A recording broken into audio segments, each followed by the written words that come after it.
Hello, good evening. Welcome to ARS news channel. Kommineni కేసులపై court ఆగ్రహం, DSP, ఎస్పీకి memo జారీ. Senior journalist Kommineni Srinivasarao arrest విషయంలో పోలీసుల తీరుపై మంగళగిరి కోర్టు ఆగ్రహం వ్యక్తం చేసింది. ఈ కేసులో ఎస్సీ, ఎస్టీ యాక్ట్ ఈ కేసుకు ఎలా వర్తిస్తుంది అని ప్రశ్నించింది.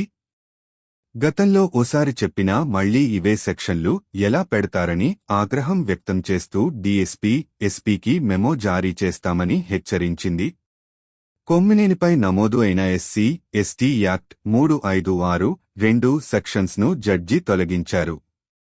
ఆపై కొమ్మినేనికి 14 రోజుల రిమాండ్ విధించారు. దీంతో ఆయన్ని గుంటూరు జైలుకు తరలించారు. ముఖ్యమంత్రి చంద్రబాబు నాయుడు ఆదేశానుసారం గుంటూరు జిల్లా తుళ్లూరు పోలీసులు మఫ్టీలో హైదరాబాద్కు వచ్చి మరీ సీనియర్ జర్నలిస్టు కొమ్మినేని శ్రీనివాసరావును సోమవారం అరెస్టు చేసిన సంగతి తెలిసిందే. 70 ఏళ్ల వయస్సున్న కొమ్మినేనిపై అక్రమ కేసులు బనాయించి మరీ చంద్రబాబు ప్రభుత్వం కక్ష సాధింపు చర్యకు దిగిందని వైఎస్సార్సీపీ అధినేత వైఎస్ జగన్, ఆ పార్టీకి చెందిన ఇతర నేతలు మండిపడుతున్నారు. పలువురు జర్నలిస్టులు, మేధావులు సైతం కొమ్మినేని అరెస్ట్ను తీవ్రంగా ఖండిస్తున్నారు. మరోవైపు కొమ్మినేనిని రాత్రంతా నల్లపాడు పిఎస్లోనే ఉంచారు పోలీసులు. కొమ్మినేనిని అడ్వకేట్లు కలవకుండా పోలీసులు అడ్డుకున్నారు. పోలీసుల తీరుపై న్యాయవాదుల ఆగ్రహం వ్యక్తం చేశారు. ఈ ఉదయం జీజీహెచ్లో వైద్య పరీక్షలు అన్నీ పూర్తయ్యాక మంగళగిరి కోర్టులో హాజరుపరిచారు. ప్రముఖ జర్నలిస్ట్ కొమ్మినేని శ్రీనివాసరావుపై నమోదైన కేసులో న్యాయమూర్తి తీవ్ర ఆగ్రహం వ్యక్తం చేశారు.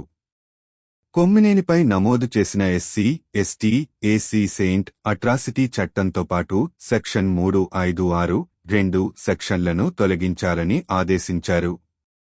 ఎస్సీ, ఎస్టీ యాక్ట్ ఈ కేసునకు ఎలా వర్తిస్తుంది అని న్యాయమూర్తి పోలీసులను సూటిగా ప్రశ్నించారు. గతంలో ఒకసారి హెచ్చరించినప్పటికీ మళ్లీ అవే సెక్షన్లను ఎలా నమోదు చేస్తారని నిలదీశారు. ఈ విషయంపై డీఎస్పీ, ఎస్పీకి ఎస్పీ మెమో జారీ చేశారు. ఈ సందర్భంగా కొమ్మినేని తరపు న్యాయవాదులు కేసు నమోదైన డిబేట్కు సంబంధించిన వీడియోను న్యాయమూర్తికి చూపించారు.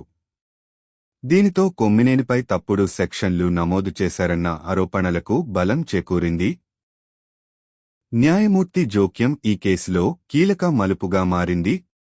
ఇరువర్గాల వాదనలు విన్న న్యాయస్థానం శ్రీనివాసరావుకు 14 రోజుల జ్యుడిషియల్ రిమాండ్ విధిస్తూ ఆదేశాలు జారీ చేసింది. కోర్టు ఉత్తర్వుల అనంతరం కొమ్మినేనిని గుంటూరు జిల్లా జైలుకు పోలీసులు తరలించారు.